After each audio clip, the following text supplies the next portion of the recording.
The assassins would have you believe that Al-Mualim was a great mentor who became corrupted with greed, and that he schemed with the Templars to acquire an apple of Eden. I see instead a shrewd and cunning leader.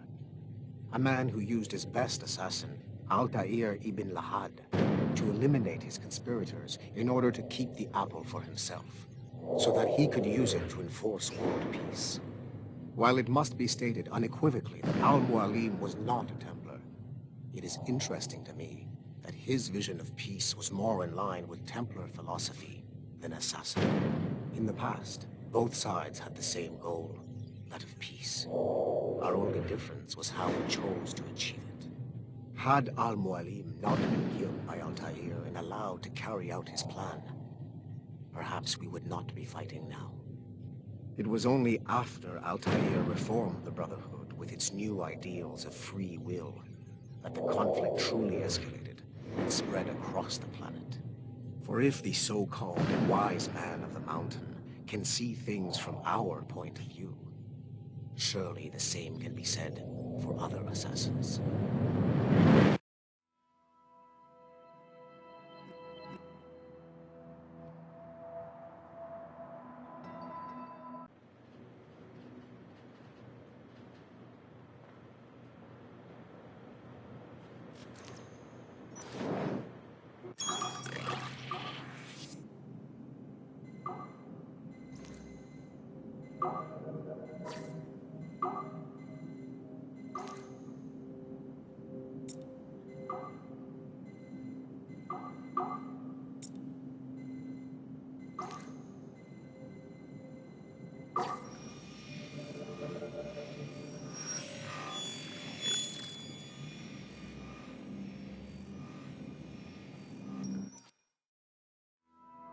Following the Great Purge of 2000, William Miles became the de facto leader of the Assassins.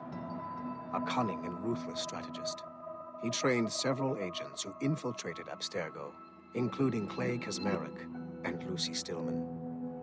In late 2012, I captured William Miles in Cairo and delivered him to Warren Vidic in Rome.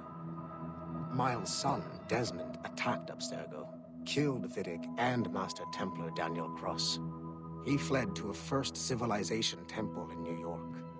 On December 21st, Desmond Miles was killed inside the precursor structure. The grieving William Miles went underground and left the Brotherhood in the hands of Gavin Banks. Banks led a small team across the globe, attempting to rebuild assassin cells. We have confirmed sightings in Kyoto, Moscow, and Paris.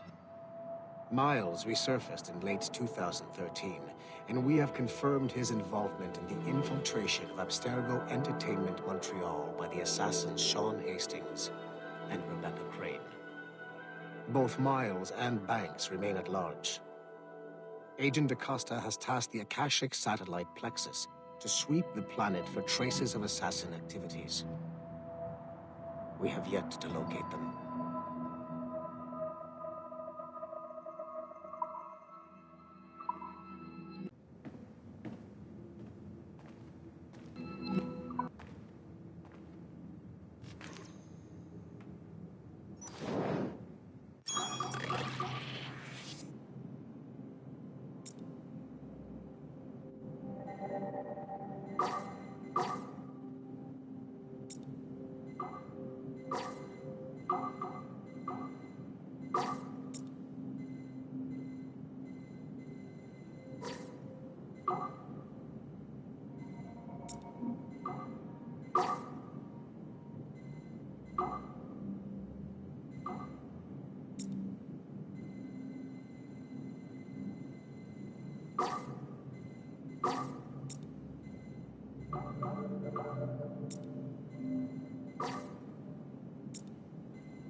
Okay, the numbskull is in another Animus session, and I've required caffeine. All is right with the world. Good. This isn't really your kind of mission, is it, boss? Every mission is important in its own way. Still, I bet you'd rather be out with the rest of the team, hunting Sean Hastings or something. Wouldn't you? Hell yeah. I want a front row seat for that show. Any word from Sorkin? He's scheduled to update me in 43 minutes. Good. Can I ask you something? Of course. What's it like, using an Animus? I went through the Animi training program. It felt like the drills we used to do in the UT Jaeger. You never use a normal Animus like this one? To relive your own genetic history? Only once. Really? Who were you? I was a young man. On the Viking raid on Lindsey Farm. 793, northeastern coast of England. Sorry, history nerd. So, how was it? It was summer. Good sailing weather. The monastery was a center for religious studies, and we crashed into the city like a tidal wave. And? We pillaged and burned. They thought we were demons. The details of the memory were so vivid. I lost myself in the bloodlust. I defeated a Saxon, a great warrior, but did not want to kill him. I invited him to join our clan. Ah, Norse adoption rituals. The chance to sail the world with the Vikings. Yes, a chance to see the world as it really is. What happened then? He wept. Then he cried out that God had abandoned his people and that nothing remained but chaos. I felt such pity for him. I killed him without a second thought. After we're done here, are we gonna have to kill the numbskull? We will see.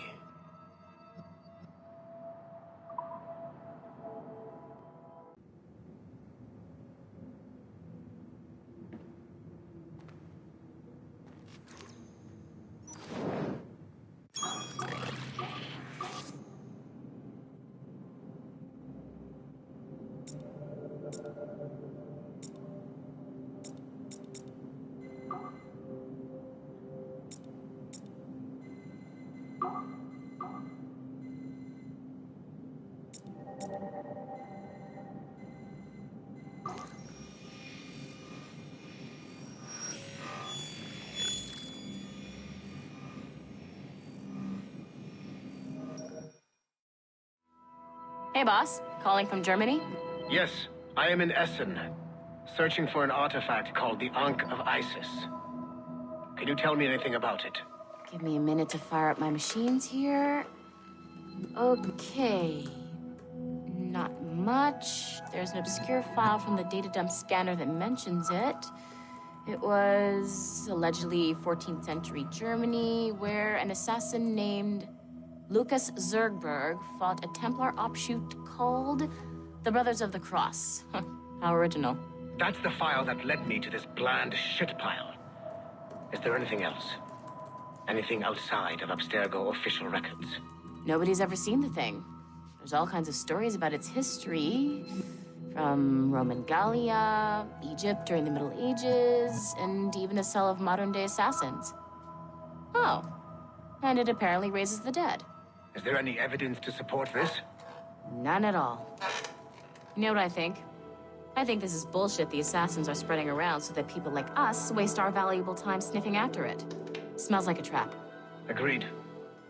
Keep an eye out for new information about the Ankh. While it may not lead to an artifact, we may be able to follow the data back to some assassins. You got it, boss. Where are you off to next? Cuba. I'm going to excavate the observatory.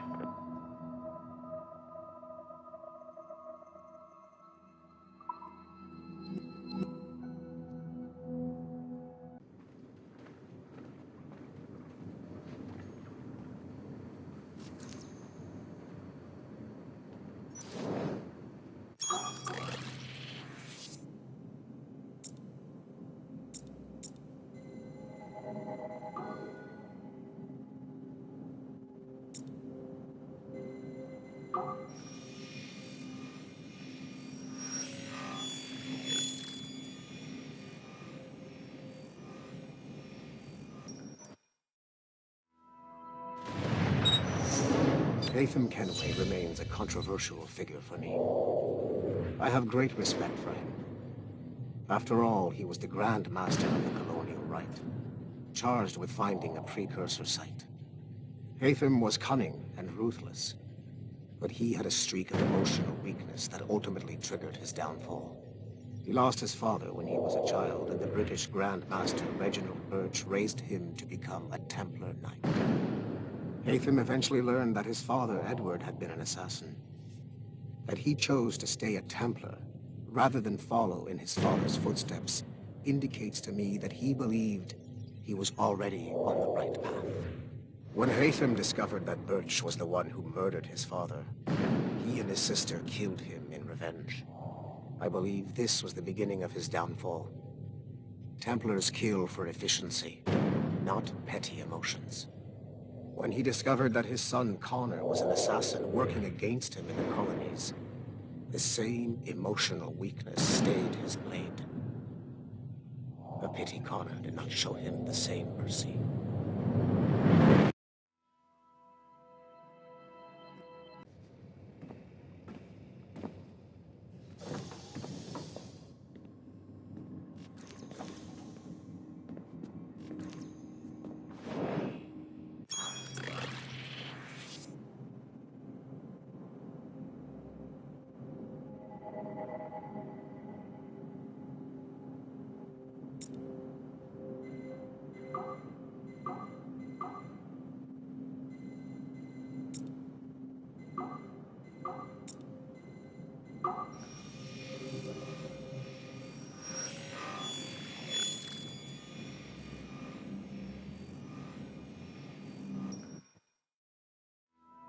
All points ready.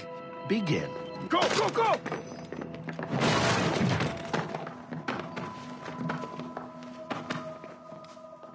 Who are you? Don't you touch her! Oh, for God's sake, restrain him. You, give me the child. Oh, shush now. You're all right. Elena! Calm down, Mr. Berg. I promise you I won't hurt your daughter. Who are you? My name is Warren Vidic. I work for Abstergo Industries. You quit the Yaga regiment and became a freelance mercenary in order to afford better care for Elena's cystic fibrosis. How's that working out for you? Arkele! I have an offer for you. I don't work for people I don't know. It's not that kind of offer. I'm going to remove an item from my pocket. What is that? This little pill? It's actually for her. Go on, little one. Have some medicine. Stop! There now. Isn't that better? This pill will cure her. It isn't on the market, but it can be yours if you agree to participate in a little training program I put together. What does Abstergo need with someone like me? Oh, you won't be working for Abstergo. However, if you perform, Abstergo could work for you. I want one thing before I agree. Name it. That one there. He upset my daughter. I understand. Gentlemen, release Mr. Berg. Jenkins, give him your gun. What? Now! Yes, sir. Satisfied? It's a start.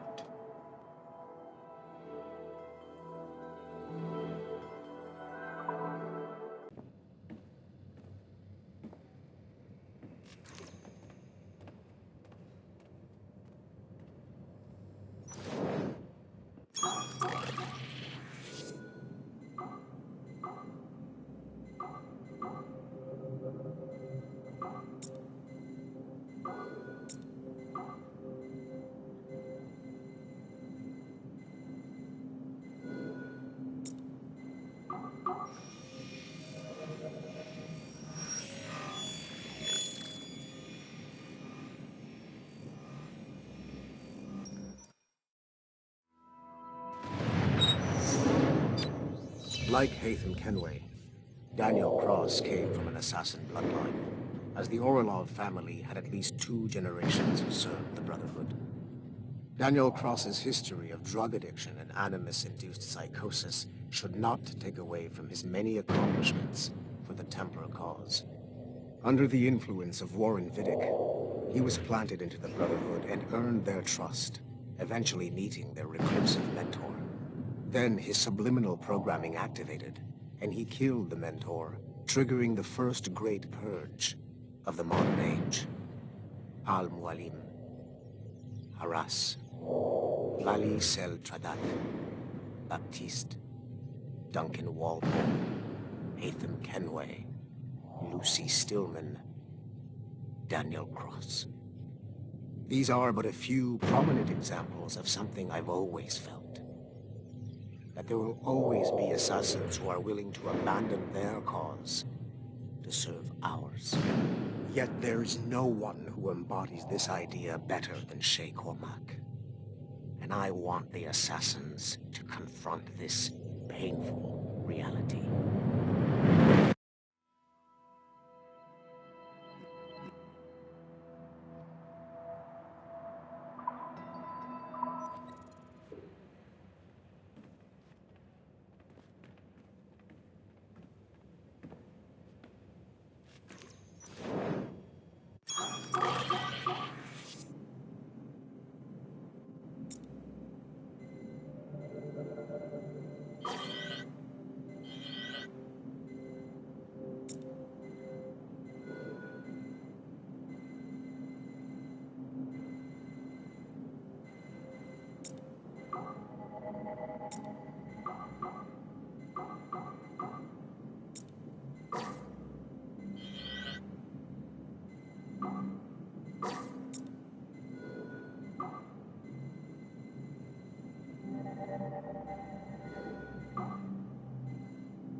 Do you care to explain what happened in Paris?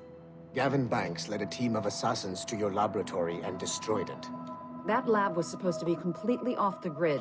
How did they find it? Banks is a known associate of Sean Hastings and Rebecca Crane, who have infiltrated Abstergo before. He is also not your typical assassin brawler.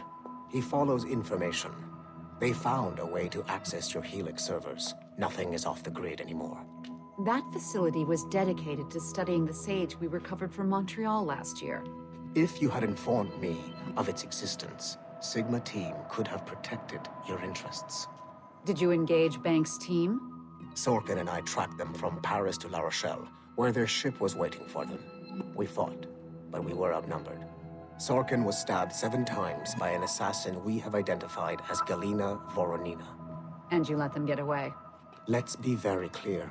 I was trained to hunt and kill assassins. It was you who disbanded my team and sent me on a fool's errand across the surface of the Earth. I warned you this would happen. You know what? I can admit when I'm wrong. You have my permission to reform Sigma Team. I need DaCosta back. Impossible.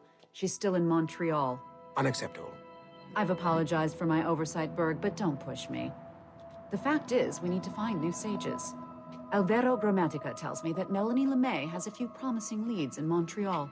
When will DaCosta be finished? She's ahead of schedule on security upgrades and firewalls, but Helix is a target for assassins, Erudito, and the first civilization consciousness. So, there have been some setbacks. Is the building physically secure? There's security on site. Send me that. Oh? I thought you were too good to be wasted on such trivial matters. I wanted DaCosta back on my team, and if that building is a target, I need to make sure she's looked after. I will also improve their security in my own way. Very well, I'll start preparing the necessary documents. Like DaCosta, you'll be a consultant from Abstergo Industries, there to help bring them up to speed on some new policies. In the meantime, send some extra agents to Paris. I suspect there may still be assassins lurking there.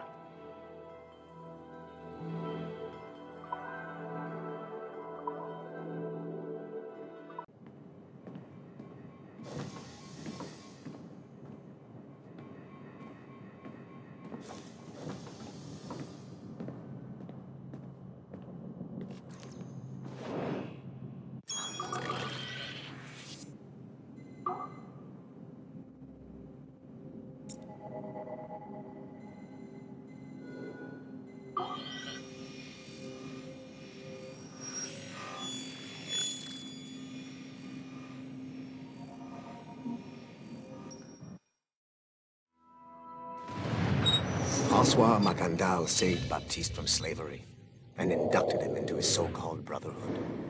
Macandal was a vicious mentor, and in his desperate attempt to liberate slaves, he broke his own creed by indiscriminately killing nobles. Misguided as they are, some assassins are honorable. Macandal was not one of them. Thanks to the calculating genius of Madeleine de Lille, the Templars made an example of Macandal by way of public execution in 1758. His pathetic excuse for a brotherhood quickly fell apart. When his comrade and childhood friend Agathe fled to Louisiana, Baptiste saw the futility of his former life in Macandal's brotherhood. Madeleine saw Baptiste's potential and instructed her Templars in New Orleans to strike a deal with him. If he could draw Agathe out of hiding and eliminate him, he would be granted a place in the Templar Order. Although Baptiste was killed by the assassin Abelin de Campré, his path clearly demonstrates the inherent superiority of Templar ideals over assassin terrorism.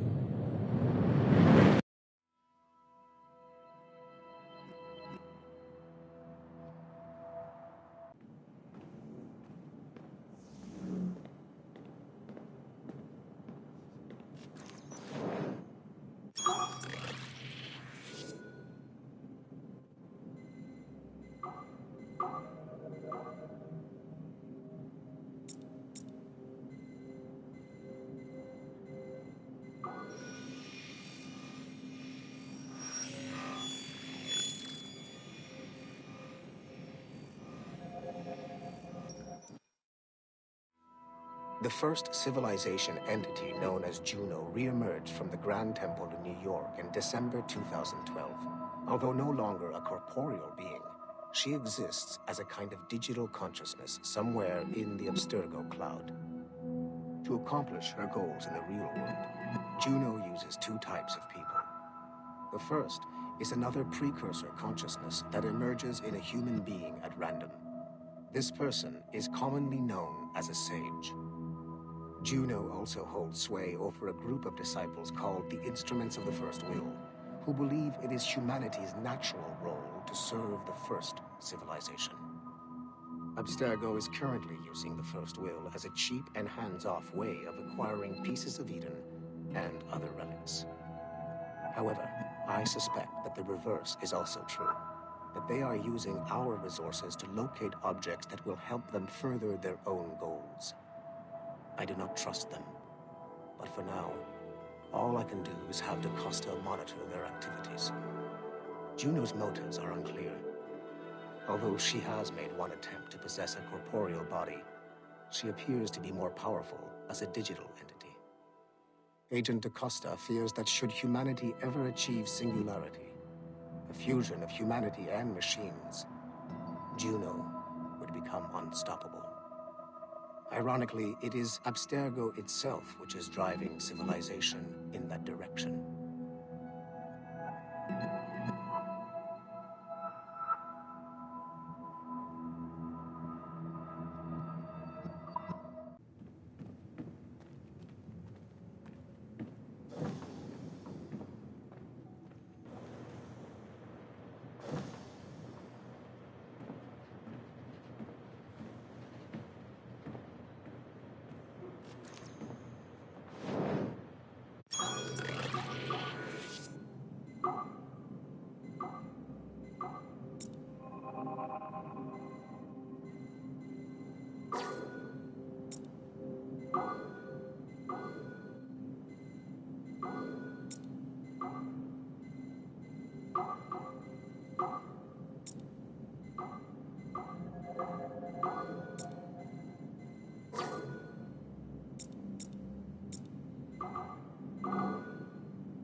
It is 4:26 on December 13, 2012.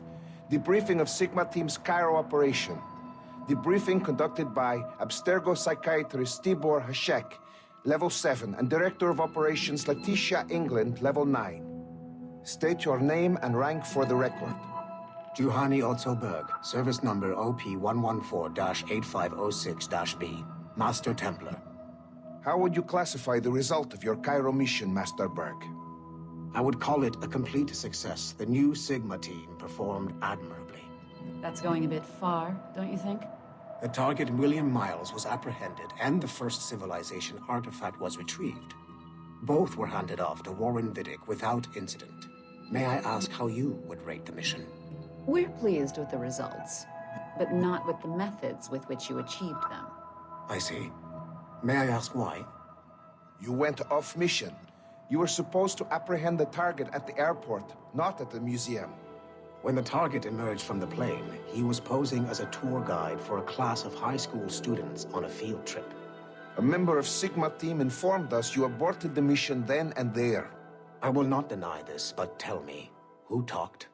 I cannot reveal that. No matter, I will find out on my own. Back to business. The target was very smart, but also very sloppy. Explain. The target possessed advanced counter-surveillance techniques, but lacked the skill to implement them properly. The target was trained as an assassin since birth. I am aware. However, it has been many years since he was an active field agent.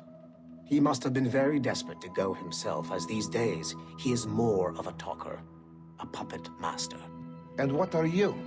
A predator. A predator who defied orders because of the presence of some schoolgirls. I prefer to think of myself as one who can choose the most opportune time to strike. The last time I followed orders to the letter was in Florence. That did not end well for anyone. Was it that? Or did the students perhaps remind you of your daughter? I separate my work and personal life completely. Your daughter's recovery has been remarkable. I do hope her progress continues. Please, don't. I beg your pardon. I find your attempt to threaten my child vulgar and unnecessary. Explain. Abstergo's pharmaceuticals have given my child a chance at a life free from pain. And I have at last found what I believe to be my calling in life. And for that, we expect obedience. For that you have my loyalty. The involvement of the children in Egypt compromised the original mission. Nothing more. We already have one Master Templar that we can barely control. I don't like the idea of having two loose cannons out there. With all due respect to Master Cross, while he is gifted, he is mentally disturbed. We mean no disrespect, but after losing your team in Florence, we felt a need to keep a close eye on you. I achieved all mission objectives, and achieved them without bloodshed. So my only question for you is, am I in command of Sigma Team or not? As you said, the results were impeccable. Then I believe this meeting to be at an end. I request permission to leave. Do you have something more important to do? I am going to find out who among my team talked to you. I will not tolerate that kind of insubordination. I think we can stop here. The briefing ended at 4:34. Transcript to be sent to Alan Ricken for security clearance.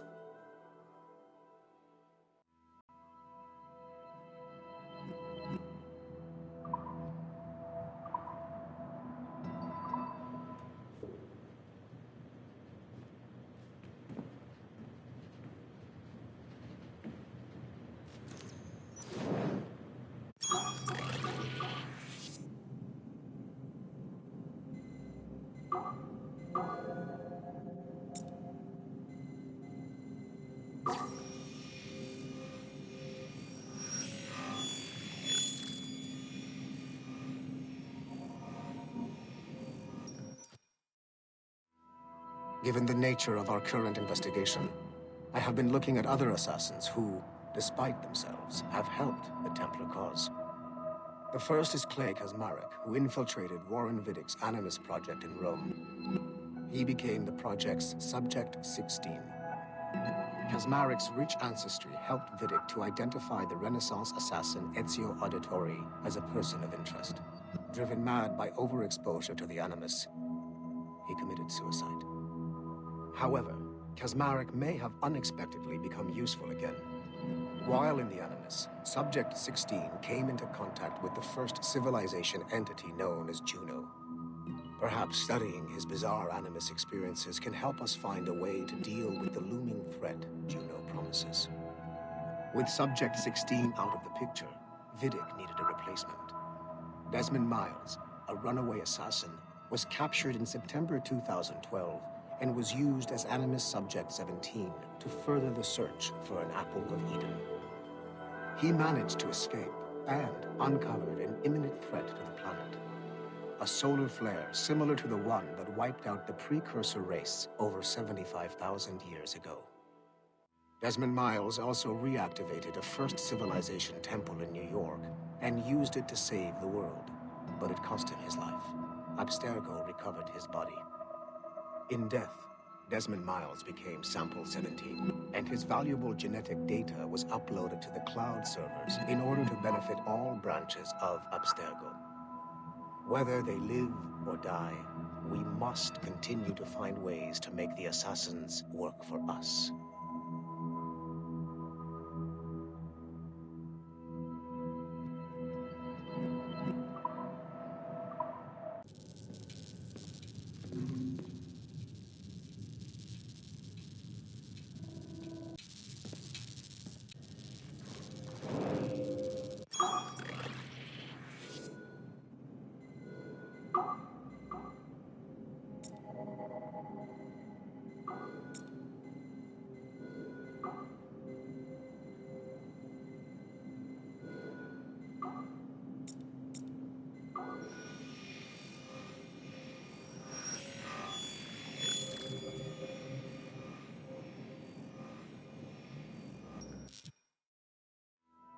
Otto Berg, the big star of the Animi training program. Show me what you've got, you arrogant prick. If you insist, Master Cross.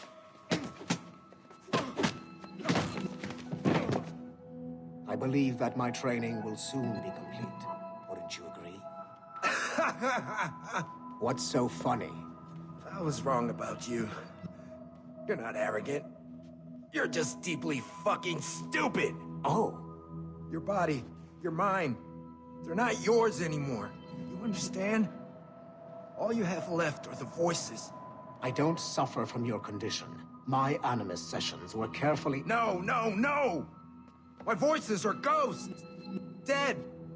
So they can only ever say the same things over and over and over and over. But the ones in your head will never die. And they own you now. I am the Order's humble servant. You're not even a person anymore. You're a tool, a weapon, a plaything. We're done here.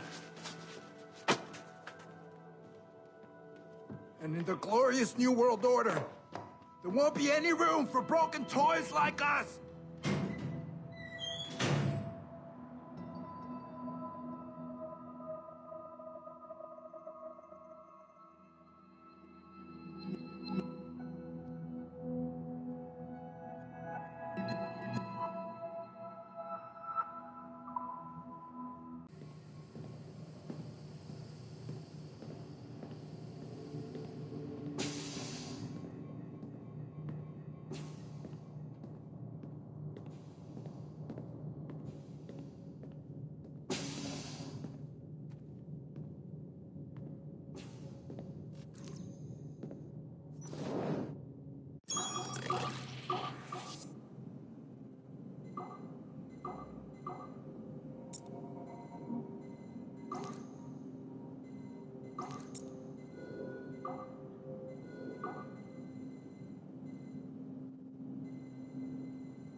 Sean Hastings was a university professor whose hobby was leaking Abstergo secrets.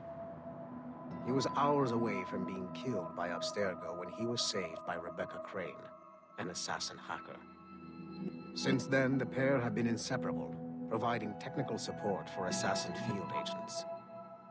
Hastings and Crane infiltrated Abstergo Entertainment Montreal in late 2013, and were responsible for the theft of classified information. It is unclear if they planted the virus currently affecting the Helix servers, or if they merely left the door open for other hackers to exploit. Rebecca Crane's skills are not to be underestimated. She created the Animus 2.0, an assassin version of Warren Viddick's original machine. It appears that she was also largely responsible for establishing a new, more secure assassin network. It would seem Crane and Hastings have been promoted within the Brotherhood. There are rumors that they are now leading some kind of hacker collective known as the Initiates, and attempting to lure them to the assassin side.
Duncan Walpole rose through the ranks to become a master assassin, but he was restricted by a brotherhood which chose to send him across the ocean to the West Indies, rather than find a way to nurture his potential. Once there, Duncan attracted the notice of Laureano Torres, former governor of Cuba and Templar Grand Master. Through their correspondence, Torres offered a less violent way to achieve their mutual goals, by using precursor artifacts as a surveillance system rather than the murders and scheming favored by the Brotherhood. Sadly, Duncan was killed by a pirate before the Templars could help him achieve his potential. Although Duncan's story does not have a happy ending, it clearly demonstrates that the Templars' highest goals of peace and order need not exclude personal success and achievement.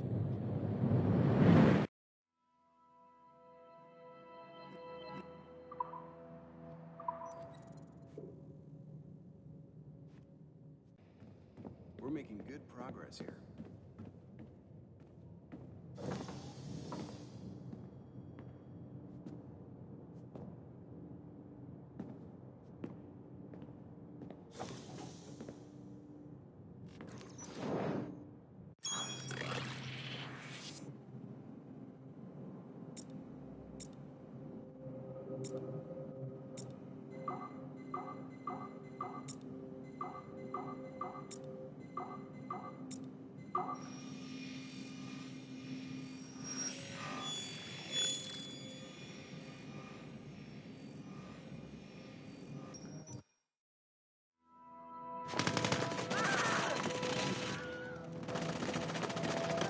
The kill box is live. Sorkin's picking off the stragglers as they escape. Good. Proceed to stage 2. All points, the word is given. Stage 2 is a go. I repeat, stage 2 is a go. Get those doors down. 3, 2. Adriano Maestranzi, I have come for you. What's he holding? Vittoria agli assassini. Bomb! Berg! Sigma team? Anyone, do you copy?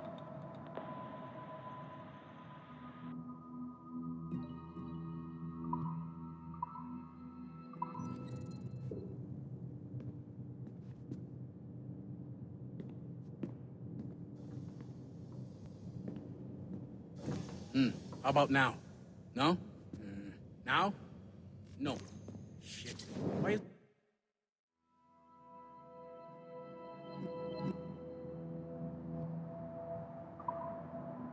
It's working.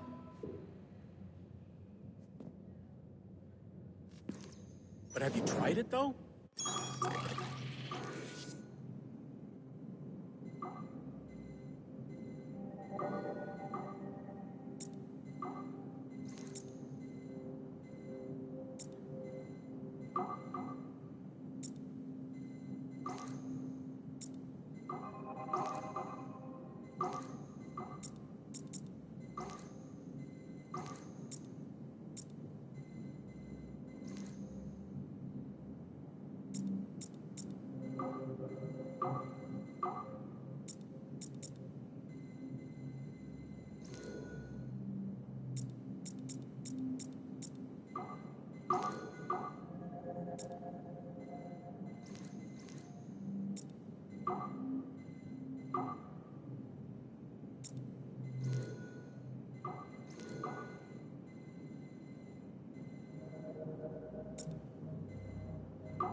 This is a priority message to all Sigma Team operatives.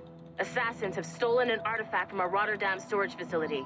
Rally point is at 51.887107 by 4.559017. Be there at 0600 local time. Stragglers will be put to death, so move it. Listen up, losers. There are 2 confirmed assassins operating in the city. Target number 1 is Harlan Cunningham, the only survivor of a cell in Florence that our fearless leader eradicated a couple of years back. He stole the precursor box and is on the run. Target number 2 has been identified as Aaron Shute, former MMA champion, and now Cunningham's disciple and lover. How romantic. He's running interference, murdering our Templar agents embedded in Abstergo facilities throughout the city. Sorkin, take Sigma Team and go after Shute.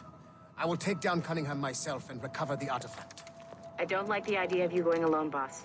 I want to deal with him personally. Sigma Team, maintain contact with Violet at all times. You have your orders. Sorkin, you dipshit! Don't engage him hand-to-hand. Pull your men back.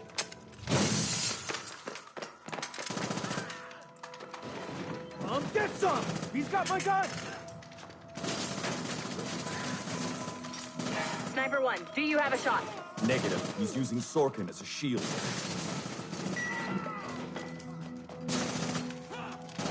He's tearing us apart! Take the shot! Ah! I hit Sorkin. He dropped a smoke bomb. I've lost visual. He's gone. That's our cue. Pick up your sorry asses and get to the extraction point. Double time. Just fucking kill me already. I had a dream about you. Ah, that's sweet. But I'm with someone. In my dream, you never made it out of Florence alive. What can I say? I'm too stubborn to die. Hello, lover. Hercule! We can't leave the box behind. Fuck that! I killed half the Sigma team. Let's quit while we're ahead. See you in your dreams, Berg. What a shit show. Compile the relevant parts of our audio logs and send them to Letitia, England. Tell her this is exactly why she should be letting us hunt assassins.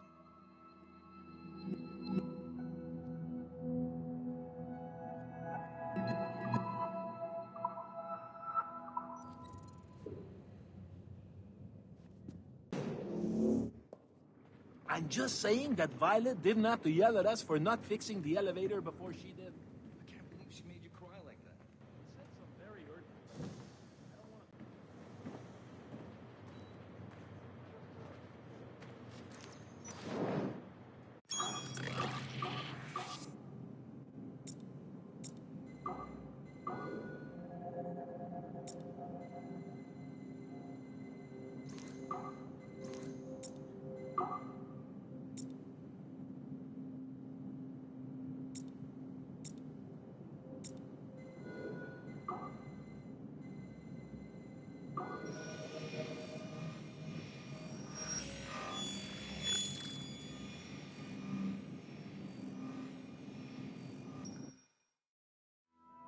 Speak.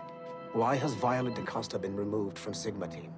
I'm reassigning our assets as I see fit to align with the goals of the Phoenix Project. The Phoenix Project? Sigma Team would be of more use hunting down the remaining assassins. Let Delta Team hunt precursor relics instead.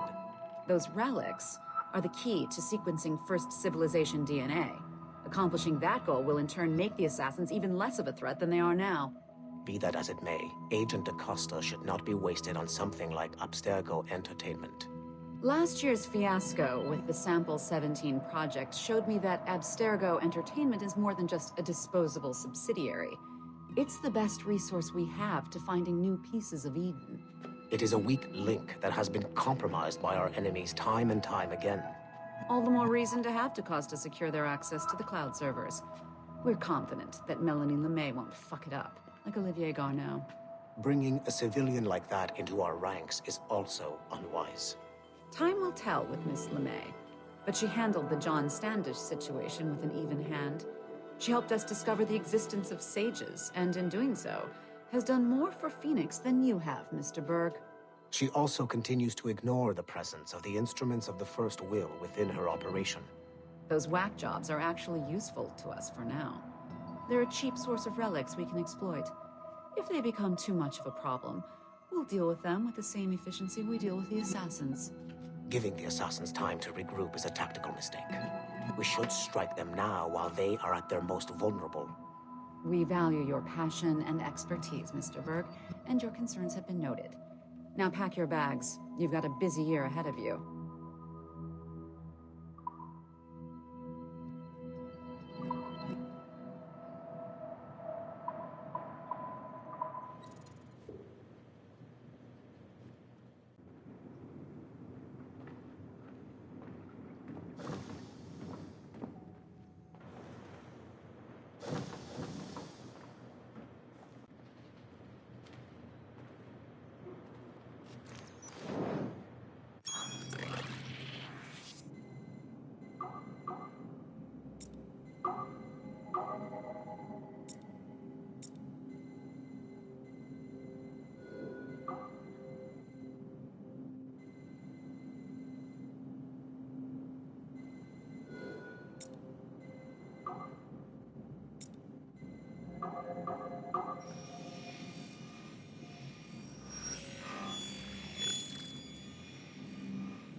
Details of Harlan T. Cunningham's life were difficult to acquire, as many traces of his identity before becoming an assassin were altered or erased by Gavin Banks.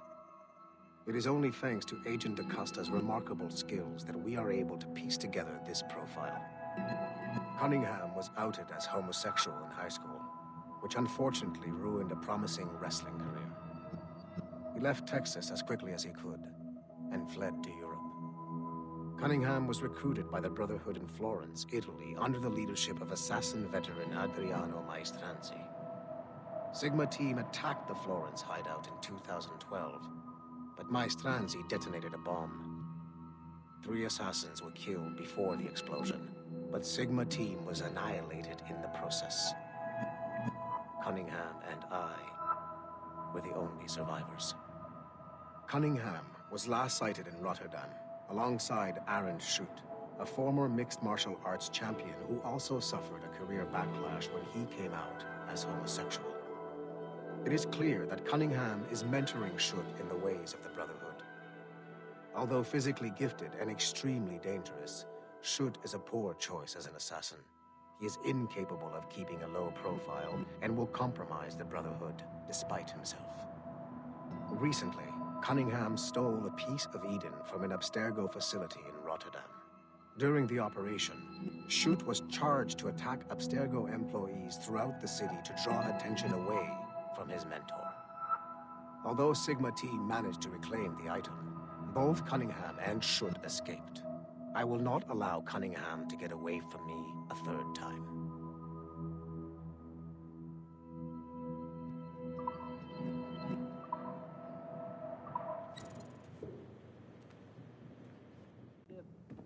She made you cry like that. She said some very hurtful things. I don't want to talk about it anymore.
Field Report, Phoenix Project. November 1st, 2013. Agent DaCosta alerted me to a possible lead on the Kohinoor diamond. A replica can be found among the crown jewels of England. However, the true diamond is a powerful piece of Eden and has been lost for centuries. Jot Sura is a programmer at Mysore Tech, a company working with Abstergo Entertainment to release a variant of the Animus headset to Asia, called the Brahmin device.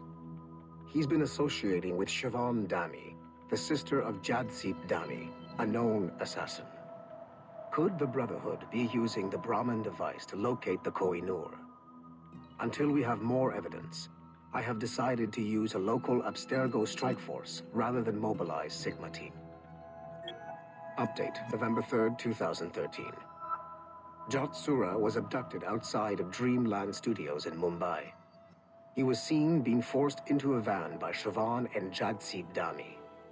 This confirms my suspicions. The assassins must be using Jot Sura's genetic memories to locate the Kohinoor. I have authorized the local Abstergo soldiers to engage and eliminate the assassins, with instructions that the Brahmin device must be kept intact. I am en route to India. Update, November 4th, 2013. I arrived in India too late. Our strike team engaged the assassins in 2 separate conflicts. The body of Siobhan Dami was found at the first site, but her remains were too badly damaged in an explosion to collect any genetic information. I found the Brahmin device at the second site, but after reviewing the genetic memories recorded within, I am relieved to find that Jot Sura's bloodline was a dead end. The real Kohinoor diamond remains lost to both sides. Jadseep Dami escaped, which means we must monitor this new assassin activity in India closely. I am closing this file and proceeding to my next mission.